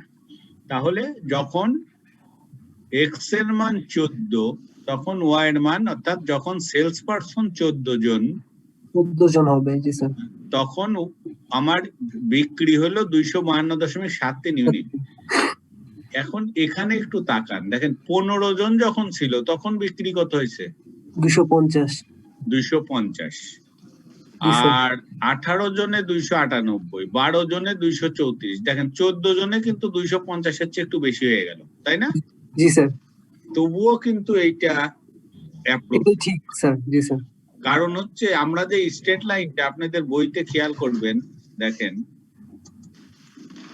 এই যে স্ট্রেট লাইনটা দিচ্ছে, দেখেন স্ট্রেট লাইনের ওই যে পয়েন্ট গুলা, যেমন এই যে পয়েন্টটা, এই পয়েন্টটা মানে হচ্ছে এক্স এর প্রথম মানটা, সবচেয়ে ছোট মানটা, এবং ওয়াই এর করেসপন্ডিং মানটা। যেমন এক্স এর মান কত ছিল, এক্স এর সবচেয়ে ছোট মান হলো 10, ওয়াই এর মান 202, তাহলে এক্স এর মান 10, ওয়াই এর মান 202। এইটাই যদি গ্রাফে বসান তাহলে কিন্তু এই যে এইটা আসবে, এই যে 210, এই যে 10 সোজাসুজি এই পয়েন্টটা, এবং 200 সামান্য উপরে 200 দিয়ে এই পয়েন্টটা পেলাম। এইভাবে প্রত্যেকটা পয়েন্ট যদি প্লট করি, কিন্তু আমি তো বের করেছি, তাহলে দেখেন আমি যদি সব পয়েন্ট যোগ করে একটা লাইন টানি, তাহলে এটা কি সরল রেখা হয়? না স্যার, হয় না। কিন্তু আমি বলেছি যে লিনিয়ার ইকুয়েশন, অর্থাৎ সরল রেখা, তাহলে আমাকে একটা এভারেজ লাইন আঁকতে হয়েছে। এই কারণে ওই যে 215-তে যেটা আমি পেলাম 250, 14-তে দেখা গেল 252 হয়ে গেছে, তাই না? আমার এখান থেকে যদি আপনি 15-র ফিগার বের করেন, তাহলে দেখবেন যে 250 ছাড়াই আরো উপরে চলে যাচ্ছে, তাই না? এটা হয়তো 260 বেশিও হইতে পারে। তা সেই জন্য আমরা যেটা বের করি যে এটা এভারেজ একটা ট্রেন্ড বের করি, যে মোটামুটি আমি যদি 14 জন সেলস পারসন কে এনগেজ করি, তাহলে আমার 252 বা 253 ইউনিট বিক্রি হতে হবে। এইটাই হচ্ছে এর মিনিং। এখন আসেন পরেরটা, 25 জন যদি আমি সেলস পারসন এনগেজ করি, তাহলে ওয়াই এর মান হচ্ছে কত? 364। এখানে দেখেন এই 364 একটাও নেই। সবচেয়ে বড় ফিগার আছে কত? 18। 18 হচ্ছে 298। 98। এখন এখানে একটা প্রশ্ন যেটা আপনাদেরকে করা হবে না, কিন্তু আমি বলে দিই, এটা জেনারেল স্ট্যাটিস্টিক্স আপনারা আমাদের ইউনিভার্সিটিতে যে বইগুলো পড়ানো হয় সেখানে যদি করতেন তাহলে এই প্রশ্নটা এর সঙ্গে আর একটু লেজ লাগিয়ে দিত যে make your comment in case of x equal to 25 and the corresponding cells। এই কমেন্টটা তখন হতো কি, দেখেন এই যে 14টা যে নিলাম, আপনার এখানে x এর মিনিমাম এবং ম্যাক্সিমাম অর্থাৎ রেঞ্জ কি রকম? মিনিমাম কত, কত থেকে কত x এর মান? মিনিমাম 10, ম্যাক্সিমাম 10 থেকে 18, তাই না? জি স্যার। 14টা তার ভিতরে পড়ে না? অবশ্যই স্যার। অতএব এইটা অ্যাকসেপ্টেবল। কিন্তু ওই যে 10 থেকে 18 এই 25 সেই রেঞ্জের বাইরে না? জি স্যার। অতএব এইখানে কিন্তু আমি অঙ্ক কষে একটা ফিগার পাবো, কিন্তু এইটাকে অ্যাকসেপ্ট না করাটাই বেটার। আপনি দেখেন ওই বইতে আবার যান, দেখেন এই যে 18, যদি এটা 25 হতো তাহলে অনেক দূরে চলে যেত, তাই না? জি স্যার। তো ও বিরাট একটা ফিগার চলে আসতো। তখন হয়তো দেখা যাবে যে আমি যে অ্যাজাম্পশনের ভিত্তিতে এই যে ফর্মুলাটা ডেভেলপ করেছি, এই রেঞ্জের বাইরে শুধুমাত্র এই রেঞ্জের জন্যই এর এই মান এবং বি এর এই মান অ্যাপ্রোপ্রিয়েট। বুঝতে পারছেন? 25 যেহেতু ওই রেঞ্জের বাইরে, সেই জন্য এই এ বি এর মানটা 25-এর জন্য ব্যবহার না করাটাই বেটার। তবে আপনাদের এইটুকু শুধু জানানোর জন্য বললাম, এটা অন্য স্ট্যাটিস্টিক্যাল সাবজেক্ট যেগুলো আমাদের ইউনিভার্সিটিতে মাস্টার্সে পড়ানো হয় সেখানে এই কোশ্চেন গুলো আছে, আপনাদের জন্য এটা নট সো ইম্পর্টেন্ট। আর যদি কখনো দিয়ে বসে ওই রকম কোন টিচার এরকম প্রশ্ন সোজা বলে দেবেন, this 25 is out of the given range, so we should not take this equation for the forecasting of x equal to 25, ব্যাস কমপ্লিট। ঠিক আছে? জি স্যার। তাহলে আমাদের রিগ্রেশন ইকুয়েশন এর অঙ্ক আরো কিছু এক্সাম্পল আছে, দেখবো। এখন কথা হচ্ছে যে এ এবং বিটা আসলে কি সেইটা আমরা একটু দেখবো। আমরা এই যে পরের স্লাইডে যাওয়ার আগে আবার একটু ব্যাকে যাই, বা এই যে এখানে যাই। এখানে এই যে আমি বলেছিলাম y equal to mx plus c, যেটা সায়েন্সের স্টুডেন্টরা পরিচিত এটার সাথে, y equal to mx plus c বা y equal to a plus bx, একই জিনিস। ওই ফর্মুলাটা mx টা আগে বসানো, c টা পরে বসানো। এই জায়গাটাই ওই c এর জায়গায় a বসে আছে আর m এর জায়গায় b বসে আছে। এইটা হচ্ছে কি a এবং b কি দেখেন, আমি একটু বলি। এই যে স্ট্রেট লাইনটা, এইটা এই যে এক্স অ্যাক্সিসের সাথে কি অ্যাঙ্গেল তৈরি করলো বা কতটুকু কাট হয়ে আছে, এইটা ইন্ডিকেট করে বি এর মান, অর্থাৎ ঢাল বা স্লোপ যেটাকে বলা হয়। এইটা যারা ত্রিকোণমিতি জানেন তারা জানেন যে ট্যান থিটা বলা হয়। অর্থাৎ এই অ্যাঙ্গেলটা যদি আমার এখন এখানে ধরে নিই যে এটা 45 ডিগ্রি, তাহলে ট্যান 45 ডিগ্রি ইকুয়াল টু 1, অর্থাৎ বি এর মান 1 হবে। আর এর মান হচ্ছে যে এই যে স্ট্রেট লাইনটা এইভাবে চলে গেল, মনে করেন পিছন দিকে আরো বাড়িয়ে দিলাম, তাহলে এই ওয়াই অ্যাক্সিসটিকে সে কতটুকু কর্তন করলো, সেই কাঁটা অংশটা। যেমন লাইনটা যদি এই রকম হতো, তাহলে মূল বিন্দু থেকে হয়তো দেখা গেল 230 পর্যন্ত গিয়ে এই স্ট্রেট লাইনটা সেট করলো, তাহলে 230 হতো এর মান। তা এখানে যেরকম আমাদের অঙ্কটাই একটা আছে হচ্ছে যে 11 পয়েন্ট সামথিং এর মান, তার মানে হচ্ছে এই যে স্ট্রেট লাইনটা, এই যে এখানে যে বাঁকা কিং, আপনাদের খেয়াল আছে সেই টার্মটা? ওই যে আমরা অজীব নাকি আঁকার সময় জন্য ইউজ করেছিলাম, যে এরকম একটা বাঁকা করে দেওয়া হয়। তার মানে হচ্ছে এই জায়গায় 200 আর এই জায়গায় 10, মূল বিন্দু আসলে অনেক নিচেই, মূল বিন্দু অনেক নিচেই, সেই জন্য ওইটাকে বোঝানোর জন্য এরকম বাঁকা করে দিচ্ছে আর কি, যে জায়গাটায় অনেক দূরত্ব কভার করেছে। তা এইটাকে যদি ওইভাবে আমি ফুল লেখে করে দিতাম, যেমন এর পরেরটা কি দেশে একটু দেখে নিই। এই যে এইটা, এই যে এখানে যে ছেদ করলো মূল বিন্দুর উপরে, এই যে এখানে এই দূরত্বটাই হচ্ছে এর মান, মূল বিন্দু থেকে শুরু করে এই পর্যন্ত, এইটা হলো এর মান।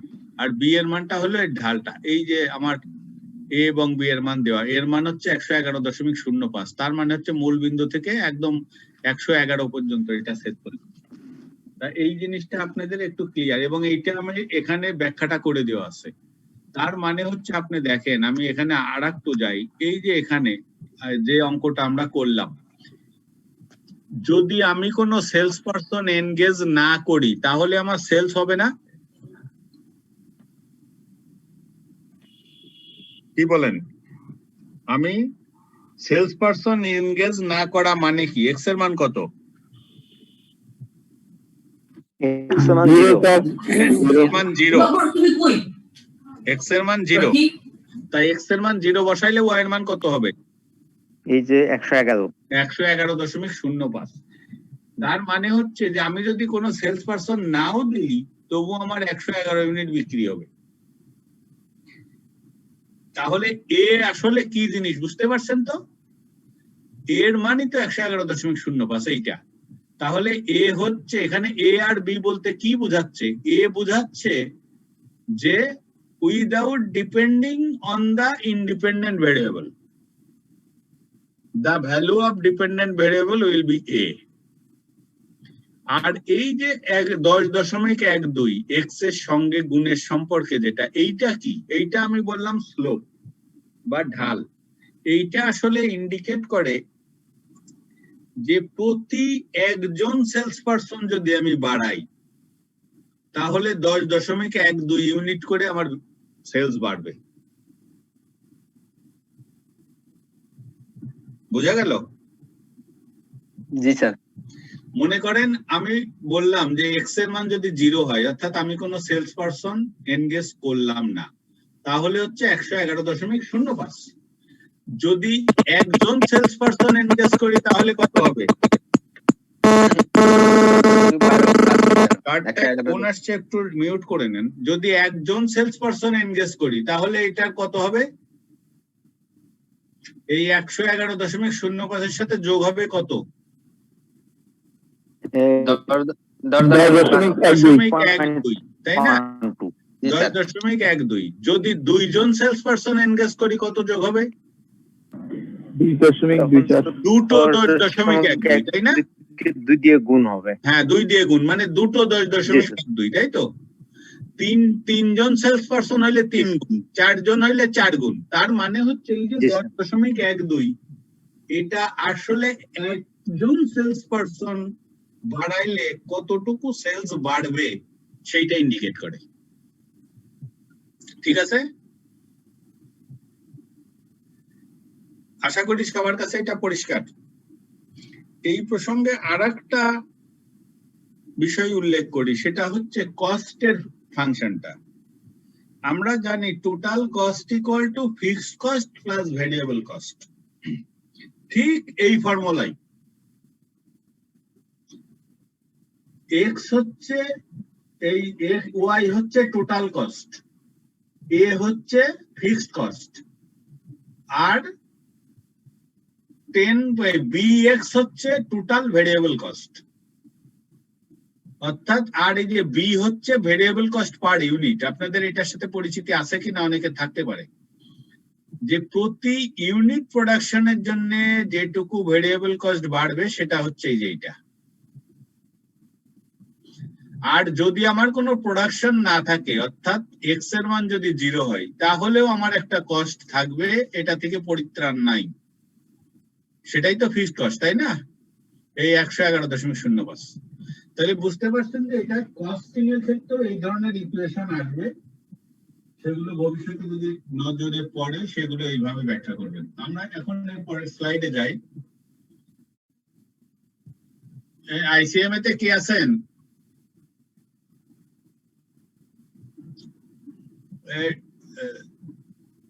তালেব আছেন নাকি, না অন্য কেউ? স্যার বলেন স্যার। আমি মিনিট 10 যদি বেশি ক্লাস নেই, সমস্যা আছে? নেন স্যার, সমস্যা নেই স্যার। ওকে, আমি জাস্ট 1.5 ঘন্টা পরে ছেড়ে দিচ্ছি, এই আর 12-13 মিনিট নিয়ে শেষ করে দিচ্ছি। ওকে। আচ্ছা, এখানে দেখেন interpreting a and b, just আমি আপনাদেরকে যেটা বললাম এখানে সেই কথাটাই লেখা আছে। আমি একটু পড়ে দেখেন, in the equation of a straight line y equal to a plus bx, যেটা আমরা একটু আগে দেখে আসলাম, a is the intercept on the y axis, যেটা বইয়ের গ্রাফ থেকে আপনাদেরকে দেখাইলাম যে ওই স্ট্রেট লাইনটা y axis এর কতটুকু কাটে সেই দৈর্ঘ্যটুকু intercept বলে, intercept on the y axis, and b is the gradient or slope of the line, যেটা gradient মানে স্লোপ বা ঢাল বলা হয় আর কি, বা কতটুকু কাট হয়ে আছে এটা বোঝায়। যদি একদম সোজাসুজি খাড়া হয়ে থাকে তাহলে 90 ডিগ্রি, এইটা বোঝায়। যখন মাঝামাঝি থাকে 45 ডিগ্রি, আরো কম থাকতে পারে, 30 ডিগ্রি থাকতে পারে, 20 ডিগ্রি, কতটুকু কি রকম পরিমাণ কাট হয়ে আছে সেইটার উপর ডিপেন্ড করবে বি এর মানটা। That means that a is the value of y when x equal to 0, যেটা আপনাদেরকে একটু আগে বললাম যে x এর মান 0 হইলে y এর মান কত হবে, সেইটাই হচ্ছে a, and b is the increase in y for each unit increase in x, অর্থাৎ x এর মান একক বৃদ্ধির ফলে y এর মান যতটুকু বাড়বে সেটাই হচ্ছে b. The b value of 10.12 tells us that each extra salesperson generates an extra 10.12 sales on average, while a value of 111.05 means that 111.05 units will be sold if no sales people are used, though x equal to 0 is outside the range of the data. এখানে একটু কথাটা আনছে, ওখানে যেরকম বললাম না যে 25, কেন 25 কে আমি অ্যাকসেপ্ট করব না, কারণ 25 রেঞ্জের বাইরে, ঠিক একইভাবে 0 রেঞ্জের বাইরে, কারণ ওখানে দেখলেন না 10 থেকে 18 পর্যন্ত, 0 তো ওই রেঞ্জের ভিতরে পড়ে না, তাই না? খেয়াল আছে? জি স্যার। এখানে দেখেন আপনাদের যে বইতে এই অঙ্কটা করা আছে এবং আমি যেটুকু বললাম ওইটাই দেখেন আপনাদের এই প্রবলেমের নিচের দিকে আছে, ইন্টারপ্রিটিং এ এন্ড বি। এইটা খুব ভালো করে পড়বেন। আমি আশা করি যে যেভাবে যেটুকু বুঝিয়ে দিলাম তাতে আপনাদের ওইটা নিজেরা পড়ে নিলে বুঝতে সমস্যা হবে না, ঠিক আছে? আচ্ছা, আমরা এরপরে এই যে আরেকটা আছে, এই অঙ্কটাও কোনোবার হয়তো আসছে, যাই হোক এই অঙ্কটা, আচ্ছা এই অঙ্কটা এবারই মনে হয় আসছে, তো মনে হলো কোশ্চেনে দেখেছি এই অঙ্কটাও এবার আসছে, কারণ একটু দেখে নেই আমার কাছে কোশ্চেনটা আসছে। অঙ্কটা পরিচিত মনে হচ্ছে। এই অঙ্কটা হ্যাঁ এই অঙ্কটা আসছে, হ্যাঁ এই অঙ্কটা আসছে। এবার যে পরীক্ষাটা হয়ে গেল সেটা হলো কোশ্চেন নাম্বার 8, এইটাকে 7 মার্কস দেওয়া আছে, বুঝছেন? 7 মার্কস।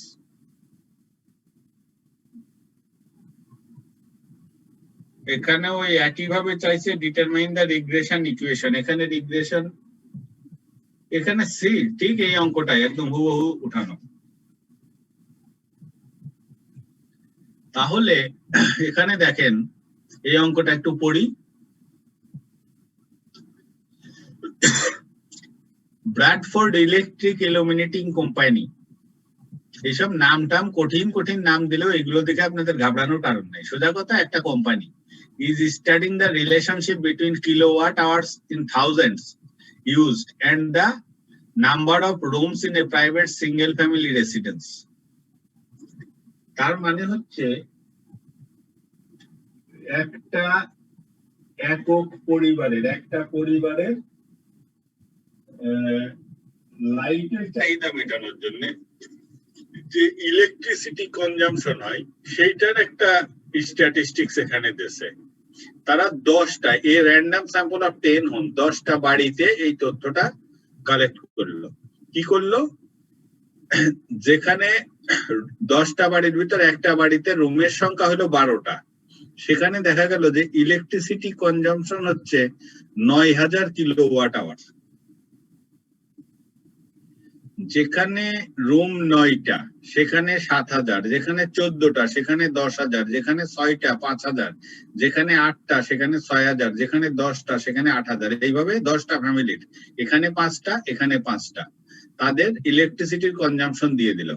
চাচ্ছে কি, 1 নম্বরে ডিটারমাইন দ্য রিগ্রেশন ইকুয়েশন, 2 নম্বর হচ্ছে determine the number of kilowatts hours in thousands in thousands মানে কি? ইন থাউজেন্ডস মানে আপনাকে ওই যে যেটা বেরোবে সেইটার পরে আর 3টে শূন্য দেওয়ার দরকার নাই, আপনি শুধু লিখে রাখবেন এত থাউজেন্ড বা এত হাজার for 6 rooms.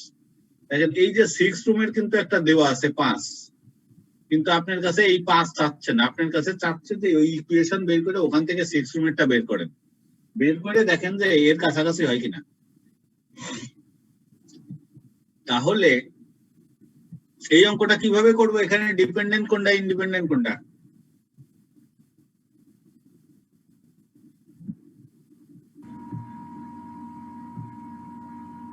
room in independent dependent কোনটা, ইন্ডিপেন্ডেন্ট ভেরিয়েবল কোনটা? স্যার রুমের সংখ্যা ডিপেন্ডেন্ট, রুমের সংখ্যা নো ইন্ডিপেন্ডেন্ট। room এর সংখ্যা Independent, sir. independent হ্যাঁ, আর রুমের সংখ্যা kilowatt ইন্ডিপেন্ডেন্ট, কারণ রুম যত Yes, sir. বাড়বে কিলোওয়াট বাড়বে, kilowatt বাড়বে। কিলোওয়াট কনজাম্পশন তত বাড়বে। হ্যাঁ, Yes, sir. তাহলে এক্স কোনটার মাথার উপরে দেবো? এক্স আর রুমের উপর, রুমের উপরে, আর ওয়াই হবে কিলোওয়াটের উপরে, তাই না? Kilowatt hour. জি আচ্ছা, স্যার। এই অঙ্কটা এখানে করা নেই। আপনারা তাহলে বুঝতে পারবেন তো কিভাবে অঙ্কটা সাজাতে হবে? এই অঙ্কটা করা নেই, কিন্তু যাই হোক এবার আমি আবার, আপনারা পাবেন না যেহেতু আপনাদের জন্য এটা হয়তো আসবেও না, এইবার এসে গেছে, তবে সামনের বার যদি আবার আমি ক্লাস নিই তো এখানে সলিউশনটাও দিয়ে দেবো আর কি। তো এখানে আপনারা তাহলে কি করবেন যে ওয়াই এর নিচেই লিখবেন হচ্ছে কিলোওয়াট আওয়ার্স, এইটা এক্স এর এখানে মনে করেন তাহলে সাজানোই আছে, এইটার উপরে এক্স, তাই তো? আপনারা শুধু টেবিলে এই যে 5টা আর এই 5টা একই লাইনে লিখবেন 10টা ফিগার এক্স এর মান, একই লাইনে 10টা ফিগার ওয়াই এর মান, তারপরে দুটো যোগ করবেন। আর ফর্মুলার দিকে তাকিয়ে বের করবেন কি এক্স স্কোয়ার আর এক্স ওয়াই। এক্স স্কোয়ার মানে এই যে এইটার স্কোয়ার, 12 12 144, 9 9 81, 14 14 কত 156 নাকি, 6 6 36, 10 10 100। দেখেন অঙ্কগুলো কিন্তু মুখে মুখে হচ্ছে, ক্যালকুলেটর টিপার মতো ওই সময়ও আপনাদের নষ্ট হবে না। 28 টা 64, 10 10 100, 10 10 100, 5 5 25, 7 7 49, এক্স স্কোয়ার বেরিয়ে গেল, শুধু যোগটা করে দেবেন ক্যালকুলেটরে। আবার অনেক সময় সহজ যোগ ক্যালকুলেটরে করার চেয়ে ওই নিজে তাকিয়ে করাটা অনেক কম সময়ে ঠিক মতো হয়। আর একটা লাগবে এক্স ওয়াই, এই দুটোর গুণ করবেন, 9 12 108, 7 9 63, 14 10 140, 5 7 30, 8 10 80। কঠিন নাকি অঙ্কটা? না স্যার। না হ্যাঁ, তারপরে যোগ করবেন, যোগ করে আর এইটার যোগফলকে যেহেতু 10টা ফ্যামিলি 10টা ফিগার আছে 10 দিয়ে ভাগ করবেন, 10 দিয়ে ভাগ করার মতো সহজ ভাগ তো আর নাই, তাই না? জি স্যার। শুধু একবার পরে দশমিক বসাই দিলে ভাগ হয়ে গেল। জি স্যার। সুতরাং এক্স বার এবং ওয়াই এর বার এই দুটোর মানও একেবারে সঙ্গে সঙ্গে ক্যালকুলেটর ছাড়াই এই পর্যন্ত অঙ্ক হয়ে যাচ্ছে, শুধু ক্যালকুলেটর লাগবে বি এর মান বের করতে। বি ইকুয়াল টু ফর্মুলা মনে আছে, সামেশন এক্স ওয়াই, তারপরে কি এটা এখনো মনে নাই, দেখেন কি আছে, n into summation x y minus summation x into summation y, নিচেই যাবে হচ্ছে n into n summation x square summation x square summation minus minus summation x whole summation square. X whole square. এই তো formula, ওখানে ওগুলো বসিয়ে দিয়ে simplify করবেন, বেরিয়ে যাবে, বেড়ে গেল বি এর মান। এখন a equal to Y bar minus B into X bar. Y bar X bar এর মান তো আপনি ওইভাবে বের করলেন, বের করে বসিয়ে দিলে বি এর মান বেরিয়ে গেল। এখন a আর বি এর মানটা ওই y equal to a plus b x এখানে বসিয়ে দেবেন, ব্যাস আপনার প্রথম অঙ্কটা শেষ, এই যে ডিটারমাইন এইটা শেষ। তারপরে ওই এক্স এর জায়গায় 6 বসান, 6 রুম বসাইলে এই অঙ্কটার উত্তর আসবে ঠিক 5 এর কাছাকাছি কিছু, মনে করেন 5.033 এরকম বা 5.33 এরকম কিছু একটা হয়তো আসবে। আপনি কিন্তু 5.3 যদি আসে 5.3 লিখে লিখবেন এত 1000 কিলোওয়াট আওয়ার্স, ব্যাস শেষ, অঙ্ক শেষ, যেহেতু আপনাকে বলেছে 1000 এ বের করতে। ঠিক আছে অঙ্কটা? এবার আমরা আর একটাই যাই, এইটা কি একই অঙ্ক, খুব সংক্ষেপে আমি এটা সেরে দিচ্ছি। A company has the following data on its profits and advertising expenditure. দেখেন খুব মজার অঙ্ক। প্রফিটটা কিসের উপর ডিপেন্ড করছে? অ্যাডভার্টাইজিং এক্সপেন্ডিচার সম্পর্ক আছে কিনা বা কতটুকু আছে। অ্যাডভার্টাইজিং এক্সপেন্ডিচার এইটা যত বাড়াবে, অ্যাডভার্টাইজিং এক্সপেন্ডিচার যত বাড়াবে কমাবেন, প্রফিটও তত বাড়বে কমবে। দেখেন 52 মিলিয়ন পাউন্ড যখন ছিল 11.3, যখন এইটা বেড়ে 61 হলো এটা বেড়ে গেল, যখন 63 হলো আরো বেড়ে গেল, যখন আরো বাড়লো। এইভাবে যখন বাড়াইতেছি তখন দেখেন যে আমার প্রফিটও বেড়ে যাচ্ছে।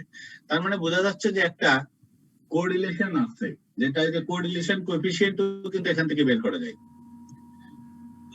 আর একটা হচ্ছে কি, আমি কোরিলেশন কোএফিসিয়েন্ট আমি সরাসরি রিগ্রেশন ইকুয়েশন বের করতে চাচ্ছি। এখানে কিন্তু কোথাও বলে নাই যে রিগ্রেশন ইকুয়েশন বের করতে হবে, বলেছে যে forecast the profits for next year if the advertising budget is allocated.